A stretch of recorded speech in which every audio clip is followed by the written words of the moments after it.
Good morning, everyone.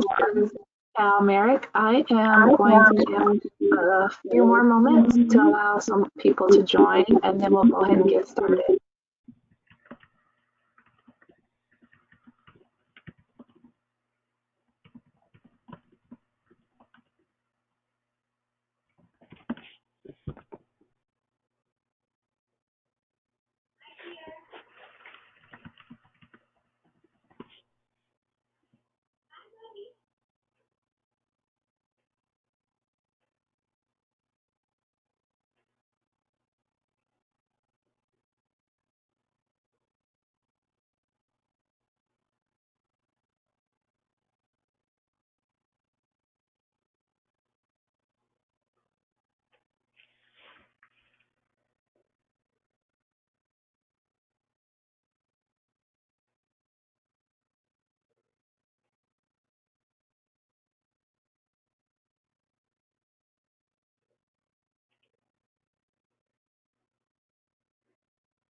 Good morning, everyone, and thank you all again for joining us. My name is Cal Merrick with Child Care Aware of Minnesota, and today we are presenting another series of our culture webinar featuring Dakota history and culture, presented today by Vanessa Goodearth and Ariella Leith.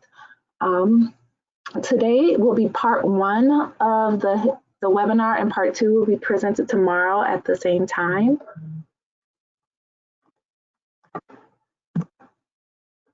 Just a little bit about our presenter. Our first presenter is Vanessa Goodthunder, and please help me with pronouncing these. I'll take a try. Is it Sana Win?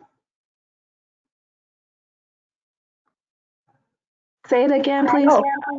Snowy. Thank you. Which means they paint the trees red, also known as the Lower Sioux Indian community. She graduated from the University of Minnesota Twin Cities with a bachelor's in U.S. History and American Indian Studies, Dakota language, and with a master's of education. Her passions are education, revitalizing the Dakota language, and working with Native youth. Vanessa believes that language can be used to heal from historical trauma and has dedicated her life to learning and teaching her languages. Vanessa has worked with nonprofit organizations Dakota Wikohan, Dakota Way of Life, as both a youth participant and later a language instructor supporting Dakota language curriculum development. She was the aide to the Chief of Staff and Tribal Affairs Policy Advisor in the Office of Governor Mark Dayton and Lieutenant Governor Tina Smith. She is a member of the National Indian Head Start Directors Association Board, where she represents Zone 2 for Head Starts. She recently helped open and currently serves as a director of, and I'll need your help again with this. This is Chanshayapi Wakayanja Oyawa OT. Beautiful, thank you. A Dakota immersion, early Head Start, and Head Start for the first Dakota Head Start in the state of Minnesota. So thank you and welcome to Vanessa.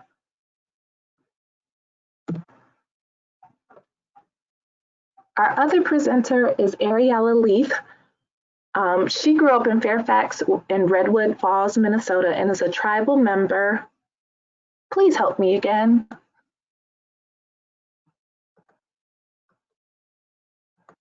Chanshayapi. Say it one more time, please. I think we cut out. Chanshayapi. Chanshayapi, thank you.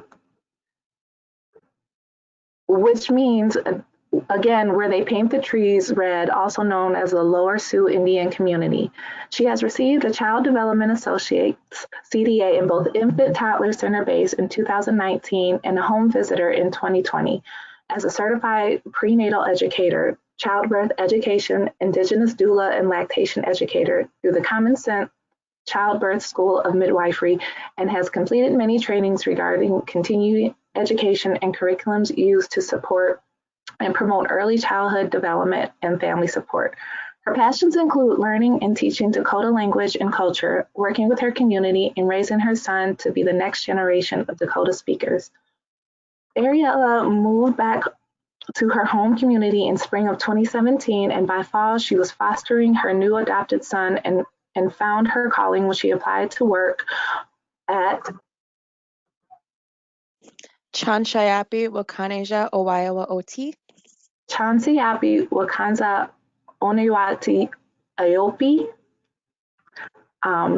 Opened her doors. She was a center-based teacher and now serves as the home-based teacher. Through this time, she began initiatives for the school and within her program, thus creating the Dakota Language Think Small Text and many Dakota resources. Thank you and welcome. I'll go ahead and turn over the screen to you, Vanessa, and we can begin the presentation.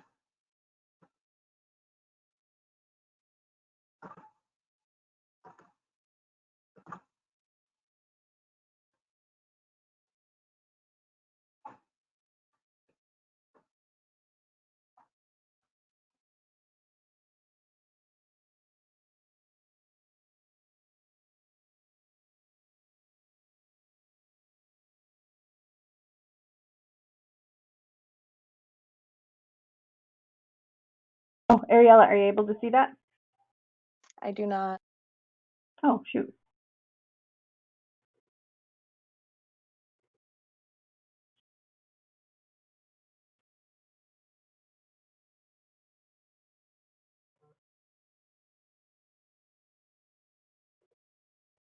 There we go. How about that?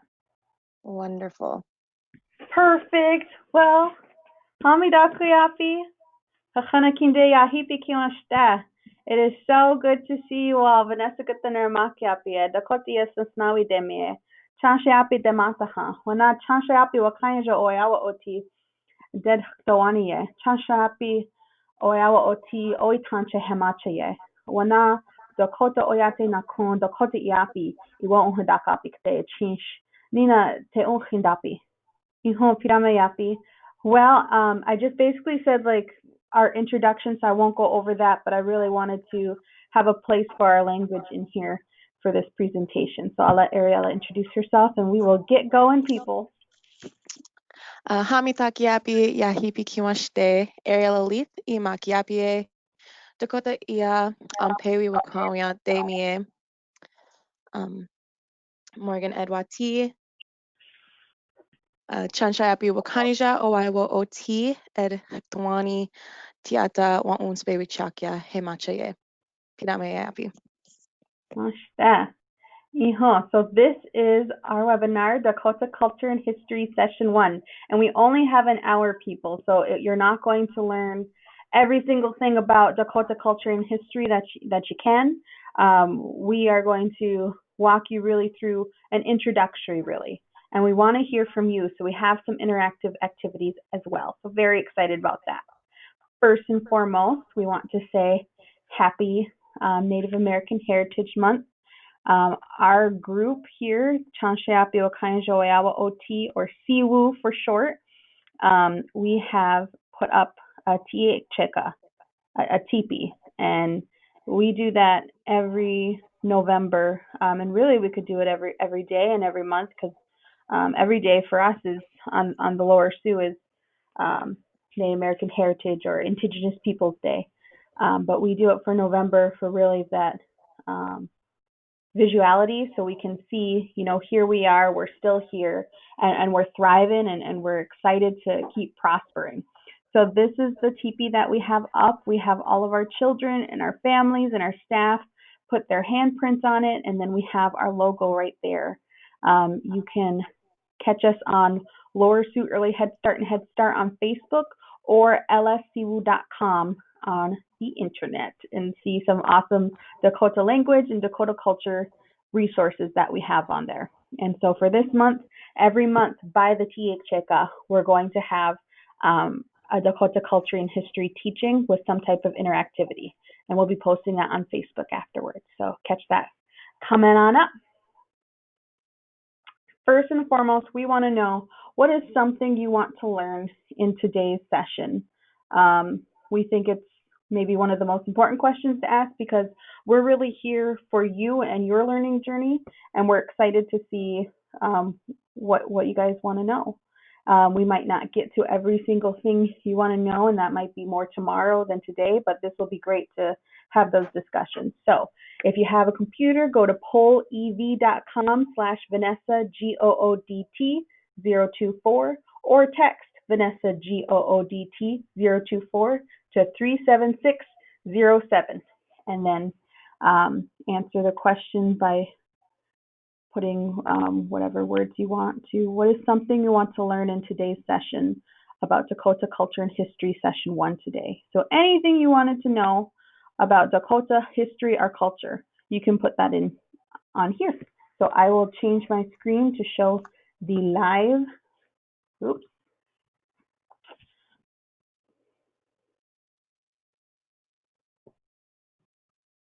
Perfect. Ariella, can you see that? I can. Awesome.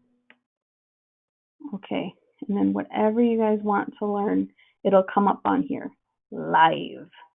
What is something you want to learn in today's session, Dakota Culture and History, session 1? Anything you've wanted to learn.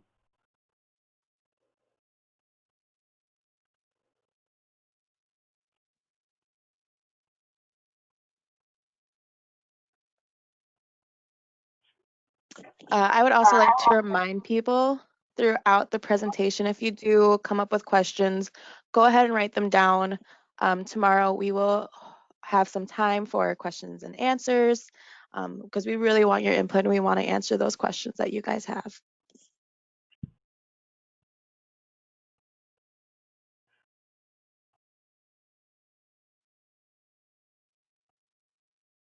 Perfect. And there are 6. Oh, here we go.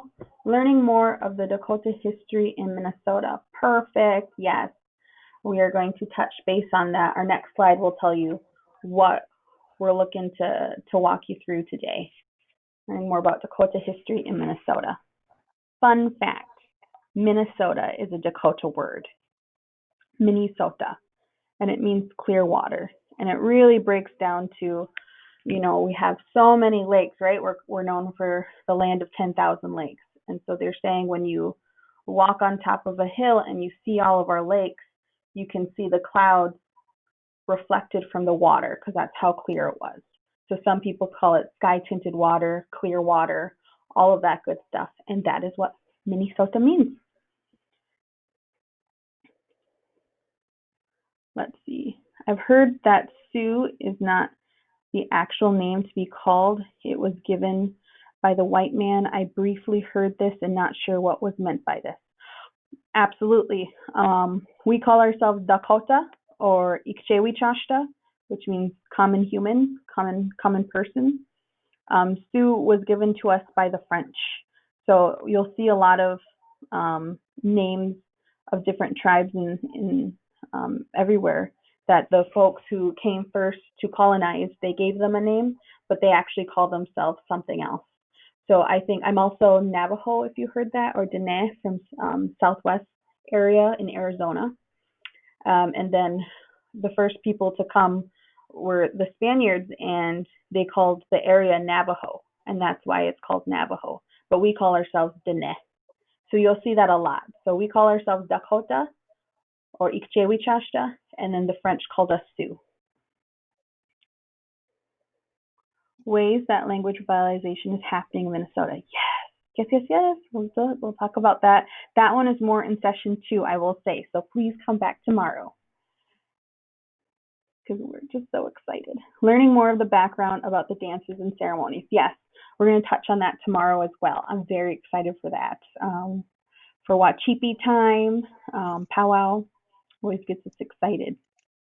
What did the Dakota originally live Where did the Dakota originally live on Turtle Island? Yes, we're going to talk about that today.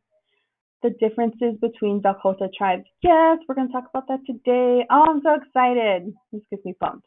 Go ahead and jump in whenever, Ariella. I'm just getting you pumped reading these. Is there anything about your culture that has been completely lost? And are there things we can do to prevent any other parts of your culture from being lost? Absolutely. Oh, thank you for asking that. That's really a day tour, but gosh, we can just keep talking about what is our role and what is our part to help continue the revitalization movement. I love those questions. I want to learn ways I can support Dakota families and childcare providers. Yes, perfect, perfect, perfect. And then that one is more day two. Day one is more focused on the history, getting us there, and day two is more on the practices. Just to give you a forecast. Know ways to support the original people of Minnesota and how to live on this land we occupy respectfully for non-Dakota folks. Love that. I love that. Yes, that one's more day two, but also, of course, always learning the history, which we're really going to get into today, is something that is very important. How many Dakota people are in Minnesota? Yes, population-wise. I like that. Currently in Chanshayapi, we have a population about a little bit over 1,000. Where can we learn about our language? Oh, yes, thank you. That's a great question. Day two, we're going to walk through a bunch of different resources. History of decolonization in Minnesota. Yes, that one is today. Perfect, perfect, perfect. Okay, I'm going to get into the presentation because I'm getting way too excited about this. Let's get into it now. Where can we learn? Okay, how do I get out of here? Escape. There we go. Bam. Perfect. Ariella, again, can you see that? Yes, I can. Thank you. Okie dokie, artichoke. So this is the map of today, Minnesota. So those boundaries, and we have the Anishinaabe or Ojibwe. They're in the green, those reservations. There's 7 of them up there, and they are federally recognized tribes. And so, which means, and then let's go down to it. The 4 dots below on the red, those are the 4 Dakota federally recognized tribes in the state of Minnesota. And so, a total, there's 11 federally recognized tribes, 7 being Ojibwe, 4 being Dakota. And legally, we call it Ojibwe reservations, and we call it Dakota communities instead of reservations. But reservations is more of a slang word that you'll hear a lot. So if you want to get into legalities of it. But basically, we're going to walk through the movement of Dakota people throughout history and how we got to here in these 4. But the biggest thing I like to touch on is this is where me and Ariella are from. So that's the Lower Sioux Indian community in southwest Minnesota. Chanshayapi, which what we call it, where they paint the trees red. And we are our own, again, federally recognized tribe, which means we're basically a nation within a nation of the United States. So that means I have dual citizenship, which means I'm a citizen of the United States, but I'm also a citizen of the Lower Sioux Indian community. And so what does that look like? How does that affect my life? I think that government status is something that is very important that I like to point out because we hear a lot about, people of color and indigenous. We see the and indigenous getting added, and that's because that's acknowledging that governmental status that we have as well, is with that dual citizenship. So if you ever hear that, that's kind of one of the things that I like to touch on. Okay, so let's walk through what we're going to be learning today. Yes, so today our number one goal is for participants, you guys, to learn an introduction to Dakota history and family practices from pre-colonization to today. So today we'll be able to describe the Dakota movement pre and post-colonization, identify the Dakota Ocheti the 7 council fires, explain Dakota culture foundations such as the definition of Mitakue Owasi, list reasons the Dakota language and culture can help heal historical trauma, state the definition of historical trauma, list some historical trauma events that have resulted in language and culture loss, explain the state of Dakota language in the state of Minnesota, explain the story of Chanshayapi and their language revitalization efforts, and explain Dakota Tiwahe structure. So we're going to be kind of going through a little roller coaster today. We're going to be talking about some trauma, which really isn't easy to talk about, but it needs to be discussed. And we're also going to talk about what are we doing today to recover and continue learning and speaking the Dakota language. So as you've heard many times, Chanshayapi Wakanija Owaiwa Ot, that translates to Lower Sioux children are sacred. Back in 2016, the Lower Sioux community did a survey with all the community members, and they said that they wanted more child education, more language. They really wanted to bring the culture and language back. And so because of those results, the people, the Yoate, were able to build this school. We were able to open our doors August of 2018. We currently serve 82 families. And of course, with COVID, we are closed, but we are still providing resources, language, food to the families that we serve.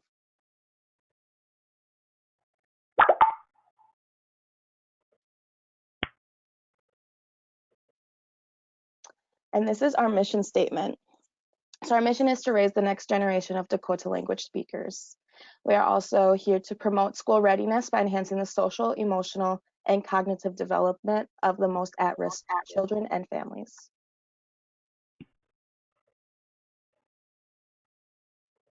Okay, perfect.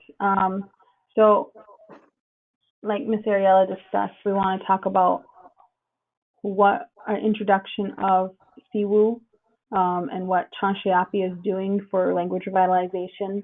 But really, we want to discuss why. Why are we having this webinar? Why is Dakota culture and history important? What is some Dakota culture and history? We're going to get into it. And then really, what about it? And then tomorrow is okay, so now what? What are we going to do to keep prospering? So that's kind of the lay of the land. So I want to talk about the why. So Dakota Iapi Ki, which is right up here, Dakota language. Dakota Iapi Ki, if you want to pronounce that, is the Dakota language. And right here, we keep saying the Lower Sioux Indian community, and we call it Chanshayapi traditionally. So where they paint the trees red. So I love telling this story. Kunshi Carey from Upper Sioux told me this story, and then also I heard it from an elder from here who has passed on. He's told me another story as well. So it's always so important to listen to those traditional stories and continue passing it on. So I want to thank them so that I can move forth and I can share it with you all today. So Chanshayapi means where they paint the trees red. If you haven't heard, you don't really know the importance and the background of the language. And this is why I always say my language is a part of me, and without it, I'm not whole. I say that because our language has our values in it. It has our history. It has our worldview and our perspective, our way of life. It has everything all entangled into it. And I like to show that through the story of Chanshayapi. So if you hear like where they paint the trees red, you have so many questions, right? Why are they painting the trees red? Are they just like trying to paint the town red, or what's going on here? But really, it's because we used to have this, we used to take choke cherries and we'd mix it and we'd pound it down and mix it and make this red dye. And then we put it on the trees to mark, first off, this is our territory, this is where we be, this is where we're at, so other folks can come and see, and they'll be like, okay, that's the Chanshayapi folks because we marked the area. Well, then in 1863, the Sioux and Winnebago Removal Act came forth in the United States legislation and basically said that we cannot be here no more. So all Dakota people had to leave the state of Minnesota. And, we didn't really want to do that because we've been here for thousands and thousands of years. This is our home. This is where our ancestors were buried. And this is where we have created our life, and we've been stewarding the land. And so they didn't want to do that. So a couple of them who were able to leave, because we're going to get into that. There was folks who were imprisoned. They were that 38 plus 2, so they were hung simultaneously on one gallows. And this is all from the effects of the U.S. Dakota War. And so there was folks who weren't able to leave, but the ones who were, they took that die that we used to always do with the choke cherries, and they made a path where they left. So that one day when it was right and the time was safe enough, that they would follow that path again, and they would return so that they could once again be where Chanshayapi is. And that's where they did. And that's why me and Ariella are able to say we're from Chanshayapi, is because our ancestors did that. So like that's where I'm from. Like those are my people, and that's Ariella's people. And so like that just gives me goosebumps, and it gets me excited, and makes me proud, and it really keeps firing me up to say, okay, so they did that for me, so I can live and prosper and breathe today. What is our goal and our mission? And so that's why the community asked for this school, and that's why we work here, because we are ready and excited to do that work, to continue it, what our ancestors did. And that's why Dakota culture and language is so important, because we truly believe language is healing. And so that's what we want to do, and that's our mission here at CWU. And I'll get into a little bit more here. Why is language healing? What can it do? Elder Glenn Washichina, he's from Sioux Valley. He teaches at Mankato State right now. So he's a first language speaker, and he told me this. He's like, Vanessa, when we're born as Dakota people are born with Dakota Wichocha, so that Dakota way of life. So we're born with this within us. And so, hold on, I got some cool animations. There's the X. We're born with that within us. But something happens. We get thrown out to this other outer circle. And if you guys remember 10th grade biology, that electron cloud theory, it's cloudy, right? And we can't get into that center back to Dakota Wichocha. Well, why? There's something that's getting in the way of it. And he explained that as historical trauma. So what is historical trauma? It's the cumulative, multi-generational, collective experience of emotional and psychological injury in communities and in descendants. And, you know, what is the effect? It affects Native Americans, you know, our Dakota community here, and that includes changes in traditional ways of child rearing, family structure, and relationships. And so that's exactly what we're trying to bring back through a process of remembering, reclaiming, and reconnecting, also known as recovering, as I heard it before recently. And we feel like the language can do that because it has those values, because it has who we are, our sense of belonging, and our way of life in it. We can help heal from this historical trauma, from these past traumas that are embedded in our DNA. And so, like, what does that mean? So a couple examples, and we can go all day on examples of historical trauma. We can go all year, we can go years, we can go for so long. My big thing is I want to share to you what we're doing to help heal from it, because again, the solutions are within our own communities. So I'm trying to share that with you all today. So here we go. So a couple of those examples of historical trauma are like the relocation era. And so like that's that adoption legislation that got put forth basically. And that was like the 1970s, 1960s. And that was basically to say, okay, these Native children, we want to relocate them, and we want to put them into white homes. So then they're losing their language, they're losing their culture, and they're going to assimilate into it. And so that was just pretty recently, if you think about it historically. Genocide, you know, our U.S. Dakota history, U.S. Dakota War of 1862, we remember that. We remember the active genocidal systematic ways they tried to get rid of us. And we actually know that Nazi Germany took a page out of what America did to Native Americans here and brought it over there. And so that is a huge piece of historical trauma, and that's a huge piece of why we don't have that many speakers today, and that's why we are needing to revitalize our culture and our language. You know, the exile of 1863 I mentioned, and the boarding school era, you know, we can't really forget about that. That's when they tried to take us to school, assimilate us, and you know, what did they call it? Carlisle Pratt, you know, kill the Indian, save the man was the whole mantra of that time frame. And then, you know, of course, we can keep going on. And I'm really breezing through these because we only have an hour, and an hour is not enough for us to discuss these historical trauma times. And I don't think it's very helpful to like throw historical trauma on people without doing the active ways of helping heal from it right away, rather than just saying like, puke, here you go, here's everything that's like horrible, and then like not do it. So we are trying to do a nice, what did you call it, Ariella? A roller coaster? A roller coaster. A roller coaster. So next we're going to talk about, you know, what are we doing about it here at Siwu so that we're healing, and what do those healings look like, just so that we have a good balance. Because again, historical trauma is in our DNA, but we also need to remember resilience is in our DNA too. And so those people, my ancestors from Chanshayapi, who risked their life to and then come back and to grow this community and to grow me, that is that resilience. And so I always like to remember that, because that's that balance that we have as amazing, beautiful, wonderful Dakota people.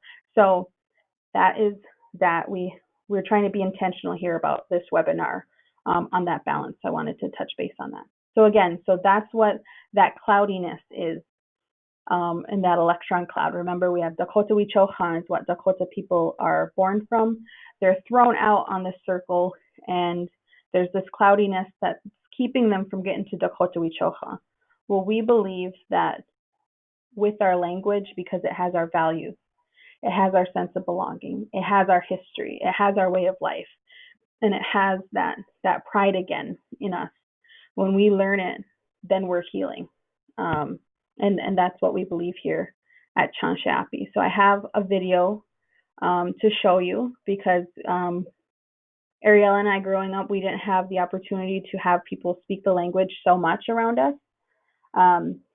Here at our school, we have this little guy, and his name is Ohitika, and that means bravery. So he's been here since he was 7 months old. And so again, with that balance, I wanted to show you two videos. One when he was a little one, and then he's still little. He's 3 years old. He's about to turn 3 years old in December.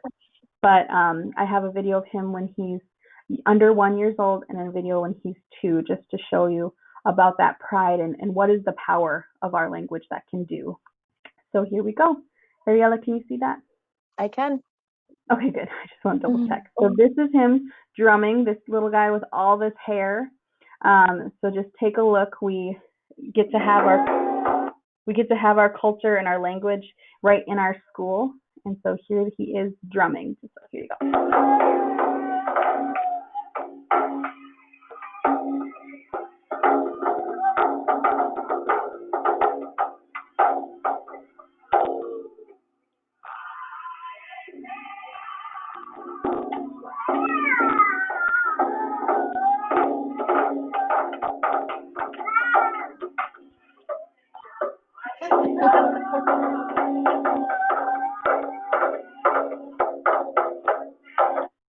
So as you can see in this video, they're very little. They're still in their chairs that strap them in. At first, they start with hand drums, and now this is them able to get their gross motor skills hitting the drum. We don't have any male teachers in this classroom, so we used technology. So as you can see, they were looking up, and they're actually pausing when the drummers paused in this video. And then they started drumming again and singing when the drummers in this video started again. And so Ohitika, he's excited, he's prideful, he has his culture right here. He doesn't have, you know, the skills to not hit anybody. So that's the social emotional. That will come. but I wanted to show you the awesome culture piece. Now this is him when he's 2. There he is. And he is going to, because at first he couldn't speak. He could only hear Dakota, and now this is him producing. And so if you listen, the word is kata, kata, and that means hot. So here he is going to speak.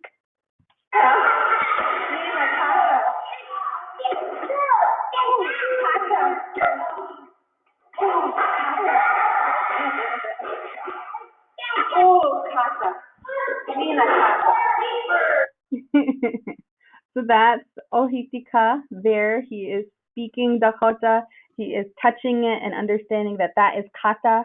I mean, he's keeping his hand on there a little longer, which I did walk through with his mom at pickup just to show him that he does know Dakota and he knows that it's hot, but he's still touching it, but that's okay. She was so happy and so proud. So that is, again, that balance we want to show you. These little babies are speaking Dakota and they're doing awesome. And, you know, Ariella, she's a mom of the school. She has her 3-year-old Marcus, and he only calls me by my Dakota name, Snasnawi, which means jingling woman. And so I've never had anybody call me just Snasnawi. He doesn't even know my English name is Vanessa. So, like, to him, the world is, you know, this is my culture, this is my language, you're Snasnawi.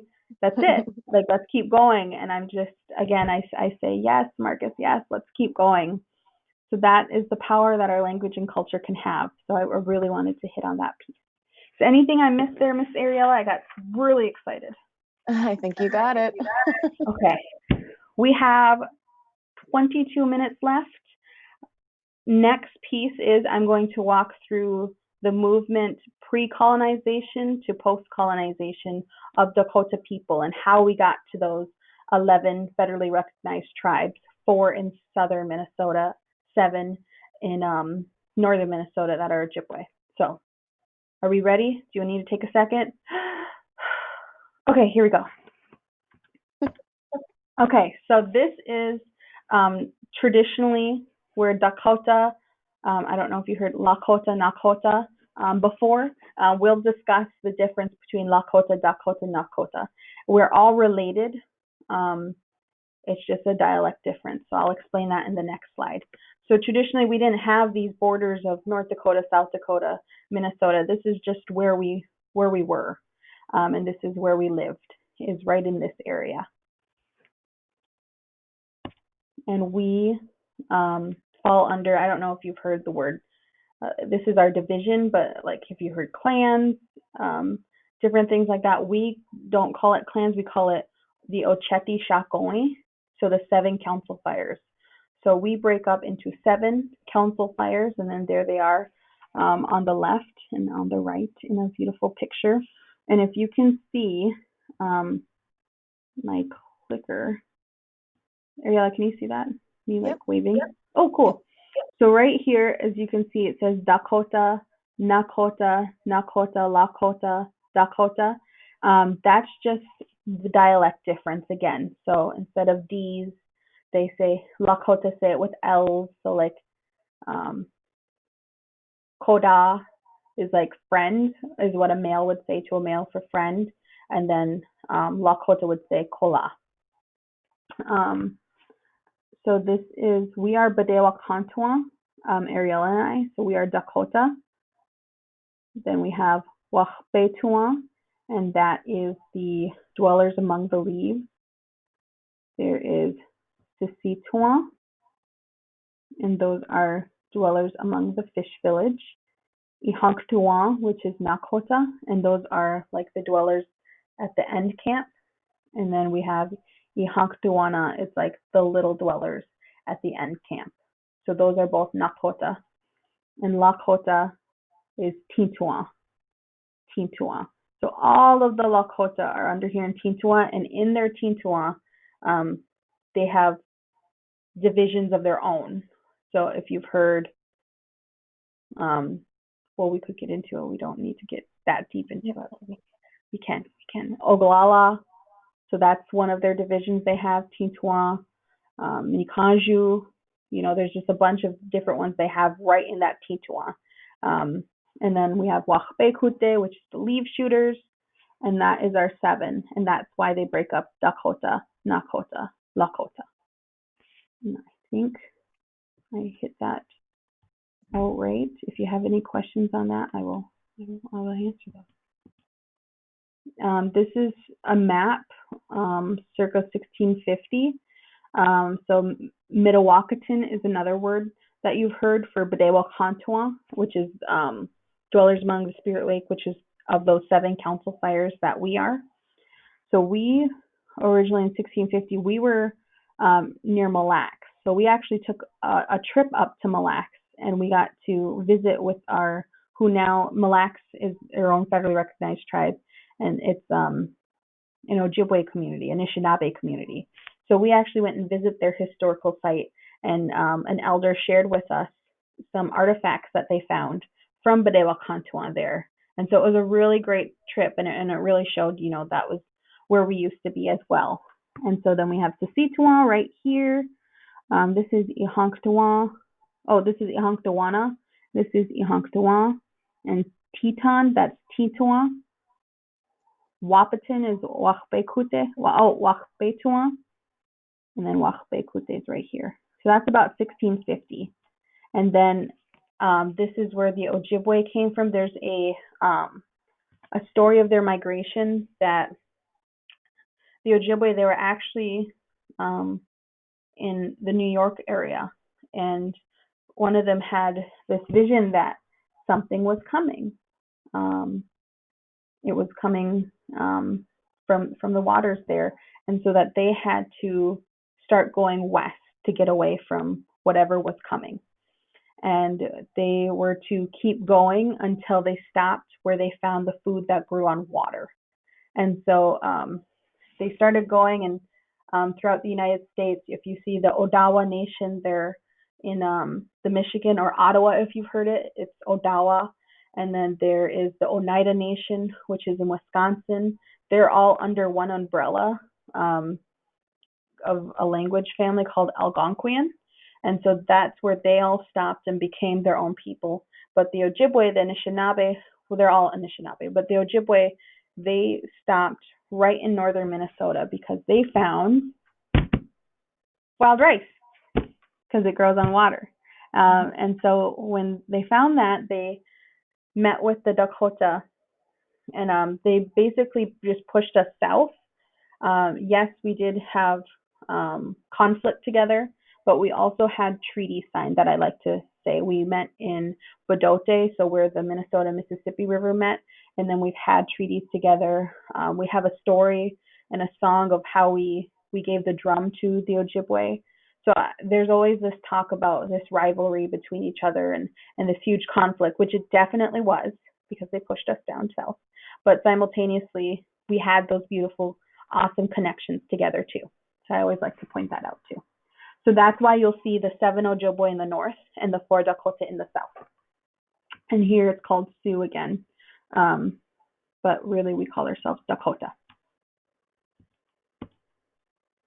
All right, so I'm going to get into treaties here. We have this nice little map with animations. So this is like pre-colonization, and then it started with our first treaty. So I always do this with my high school classes. I do a simulation of our first treaty, which was the Pike Treaty is what we called it, because the person who we had it with, his name was Zebulon Pike, and he saw that this is right where the Minnesota and Mississippi River meet, and we call that Bedote for Dakota, Bedote, and that is the place of our creation. So that's where we came from, and we call ourselves the Wichachbeoyate, so the people of the stars, and we came from Bedote, where those two rivers meet. And this is where we've had our medicine ceremonies. This is where we signed our treaties with the Ojibwe. It was a very important place where we had trade as well. And so Zebulon Pike saw that, and he thought, let's have this piece of land because it's important, and let's do trading that way. And this is actually where Fort Snelling came about. It's from this treaty. So I don't have that much time to get super into it, but I do want to point out for our first treaty, we saw it as a relationship. It was a relationship with the United States. It was a relationship with Zebulon Pike, and it was a relationship between our Chetty Shako and our 7 council fires. And so we signed this piece of paper. 2 out of 7 signed it, and they still counted it as a legal document. And so percentage-wise, and I know like in Congress and all those wise, that would have never passed, but this did.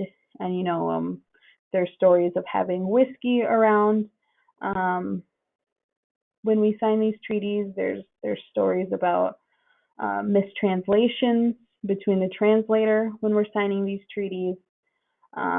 In the treaties, it says like money will be given, but it never said how much, and it was never paid. And then it'll say like food will be given, but it doesn't really say when. And sometimes the food came rotten and things like that. And so like this is the relationship we've had with the United States. But these treaties are very important to us because they're a legal document of showing the United States that they see us as our own particular nation as well. So there's pros and there's cons to the treaties, and I really like to point that out too. So I'm going to just go through this quite quickly. If we want to get into it more, let's have a session 3 just on treaties. It'll be fun. Okay, so 1805, that was our first treaty, and these next ones are the next treaties. So we have the Treaty of 1837, Treaty of 1851, and then right here in this blue, right in the middle is the Minnesota River. And then 1858, we gave up the 10 miles north of the Minnesota River, and we were only given that southern piece. And reminder for the Dakota people, and we'll get into that, we didn't see land as something that we owned, and so this was also one of the misinterpretations. So we got told too that we had to stay on this piece of land, and if you remember where we're used to roam, now we have to stay right here. That's not that awesome of hunting grounds, that a place, and we were only put in a 10-mile radius, which is, and when I say we, I mean Chanchayapi specifically, so the Lower Sioux were put there.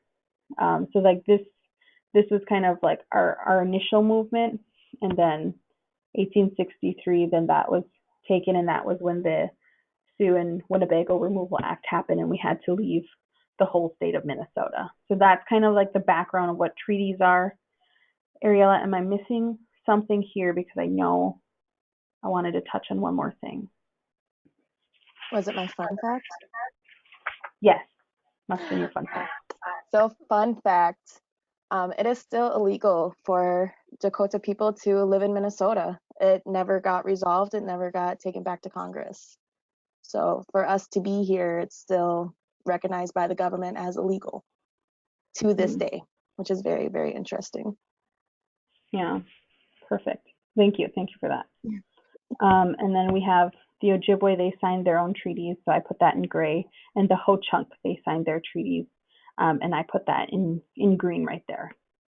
So that's the background of the treaties, and that's how we got here today. So as you can see, the Ojibwe is in the north, the Dakota is in the south, and there we are. So we have Upper Sioux, Pejuta ZZ, where they dig for the yellow medicine. Lower Sioux, we call it Chanchayapi, where they paint the trees red. Shakpe, Minnewacan Sioux communities. I've heard 2 names, Bede Mayato, so the Blue Banks people, and then also Tinta Ochoe, so like the prairie village. And then there's Prairie Island Indian community, so that one is Tinta Wita, so that's Prairie Island right there. And so those are the 4 Dakota tribes there. And we have a lot of great relations I want to touch on. So for us, Siwu, so where we're working, the Lower Sioux Early Head Start and Head Start, Chanshapi, Wakaya, Joeoti, we opened doors in August 2018, and we became the first Dakota tribe in Minnesota to have a Head Start. But the tribes in the north, they have Head Starts, and they've had it since Head Start became a thing in 1965. So Leech Lake, and and all our relatives, Mille Lacs, they helped us very much so that we could get going. So we have some really good relations right now. And our president of the tribe is actually up in Grand Portage, way up here, for MIAC, which is the Minnesota Indian Affairs Council. And he's actually the chair of that, which is pretty cool. So they all come together and they discuss what are some things that we would like to move forth for state legislation, of course, nation, because we're nation to nation. Okay, I got excited about that. Okay, so I want to touch on the Tiwahe structure.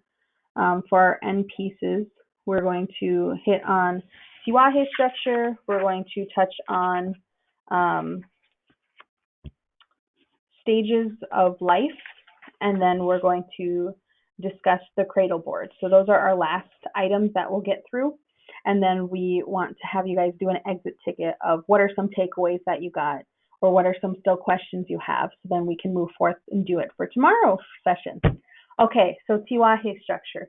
First and foremost, the biggest thing that I like to say is one of the foundational terms of Dakota is right here, Midakuye Owasi. So it's right on top in the blue, Midakuye Owasi, and it means we're all related. So that means, you know, we think we really treat everybody in this with kinship terms, this kinship foundation. So anybody who's my mom's age, I should be calling Tui aunt. Anybody who's my dad's age, I should be calling Dekshi uncle.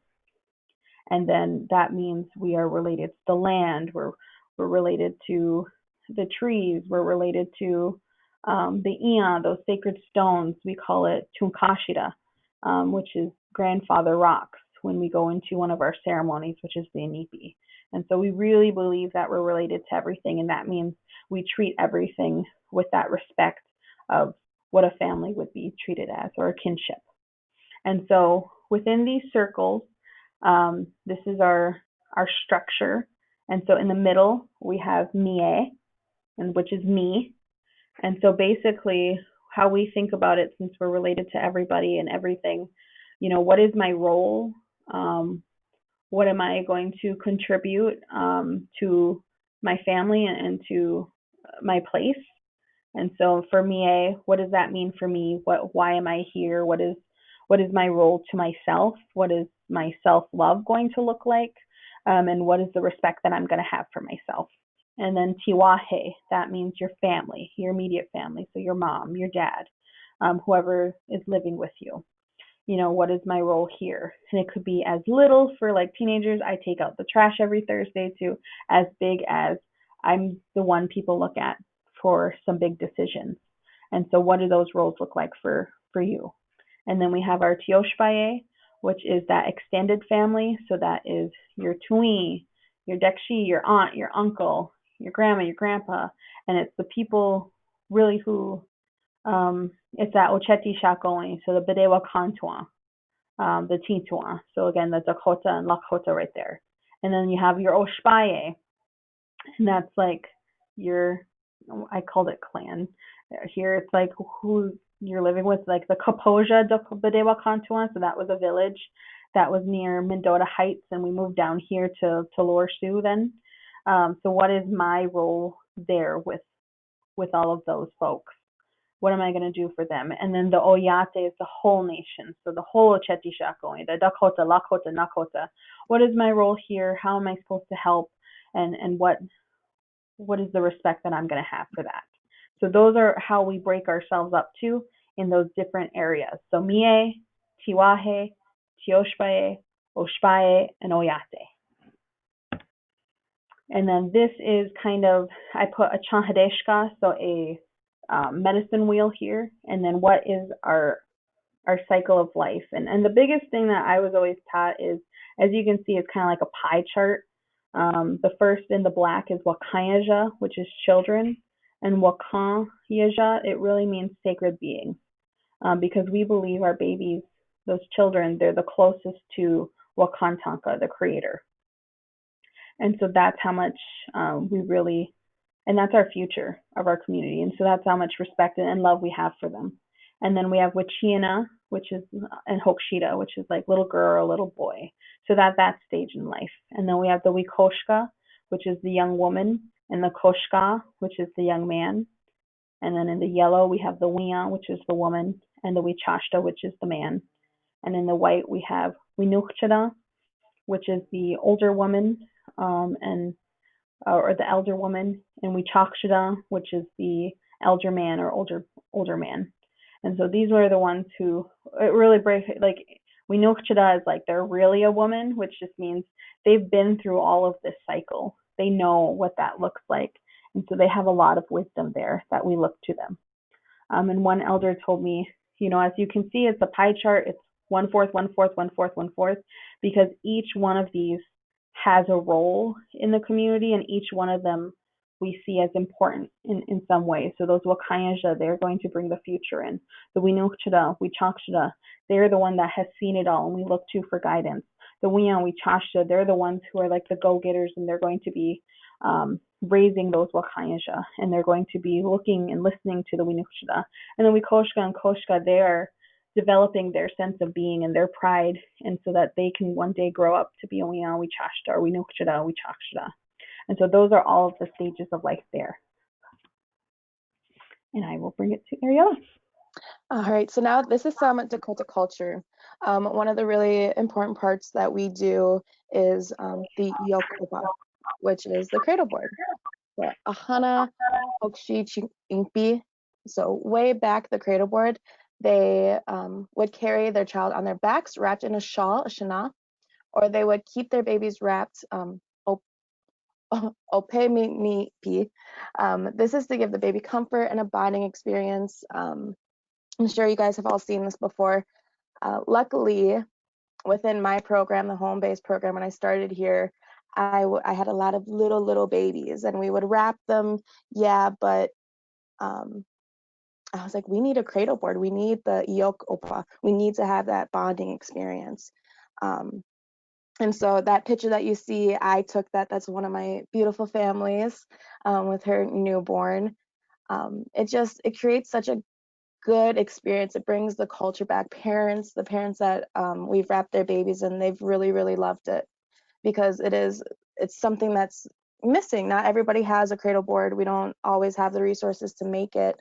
And so just to have that interaction. And then to give you some history, back in the day, we would put the baby in it. That's where they would spend most of their day, is in the cradle board, because babies, they move their arms so freely. We really want to keep them bundled, and it represents the womb, because they were in the womb, not able to stretch out so much. So we would bundle them, and then we would hang them up, because there's a good board on the back. We'd be able to hang them up in the teepees or on a tree. And the reason we did that was so the baby could observe. They got to see their tiwahe, whether it was the immediate or the tiwahe, the immediate family, or if it was the oyate, if it was the people in the community. They were able to see their siblings and parents, what they did in the teepee, how they took care of it. They were able to watch the oyate plant the garden in the spring and harvest. So then when they grew up, they were able to develop and watch what the roles were, whether it was tiwahe, community, or oyate. And it's a part of culture that I'm very fortunate that we've been able to help at least bring that back to the families in my program, and hopefully to more families throughout even Chanshayapi. Perfectly said, Ariella. Yeah. All right, and then so tomorrow, tomorrow's goal is for participants to learn and engage in best practices and resources relating to the Dakota culture and history for all Minnesotans. So we're really going to hit on current language and cultural revitalization movements. What are we doing today? List those Dakota language and culture resources. We will be stepping you through where you can access some information. List best practices relating to Dakota culture and history for early childhood, as really our specialty here. And of course, Q&A time, which we are very excited to do. Perfect. And if you have some time, just if you could go to this poll.ev.com, Vanessa GOODD 024, or text Vanessa GOODT 024 to 37607 and discuss what are some takeaways you got out of today's Dakota Culture and History Session 1. And then I will press full screen, and then we'll go to the next one here.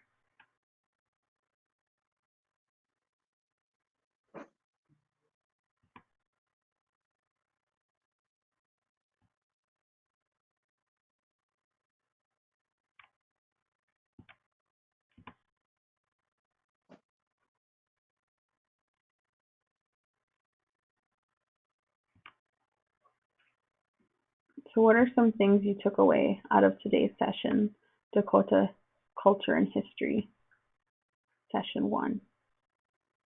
And this would be really helpful for us because then we can really figure out and create the Session 2 based off these responses, based off of your questions. And tomorrow, I'm like Ariella said, I'm really pumped to do the Q&A time because we're here for you and your learning. Thank you very much. This is very helpful overview. Oh, Pidamaya, thank you. Pidamaya, thank you. Geography was helpful in clarifying. Great visuals. Yay, good. Worked very hard on those.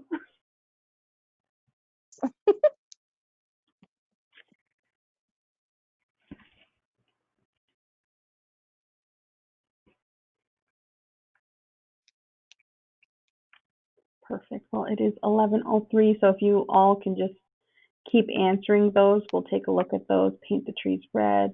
Great overview. I look forward to learning about some resources tomorrow. Yay, come back tomorrow, please. Please. That would be great. Well, with that, I will end sharing and we will continue reading those.